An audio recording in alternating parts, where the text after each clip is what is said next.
Lige nu er det i virkeligheden i går. Og det er det, fordi vi bliver nødt til at snyde en lille smule for at få tid til det hele. Hovedretten tager nemlig ret lang tid, og vi har desværre ikke helt så meget tid, som vi godt kunne bruge. Men der er så heldigvis den lille fordel, at hovedretten faktisk smager meget bedre dagen efter. Det vi skal i gang med er en sønderjysk afart af jambalaya. Her har vi kylling, her har vi kålpølser, det er de to kødelementer, der er i jambalayaen.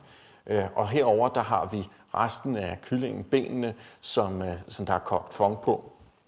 Vi har grøntsager, først og fremmest peberfrugt, løg og blegselleri, noget smør til at stege det hele i, lidt øl til at komme på, som giver det hele lidt ekstra kick. Der er gode procenter i sådan en fuglsang her. I stedet for ris, så bruger vi Øko Perlebyg. Det er jo et ude fra Skærtoft Mølle, som ligger ude på Als. Og så nogle gode krydderier, masser af hvidløg, en god chili. Den kunne have været dyrket ude i vores eget drivhus, men det er forkert sæson lige nu. Laurbærblade, sortpeber, cayennepeber, timian og oregano, og sidst men ikke mindst hvidløgspulver og løgpulver. En klassisk jambalaya-blanding. Alt det glæder jeg mig til at servere for dig i morgen.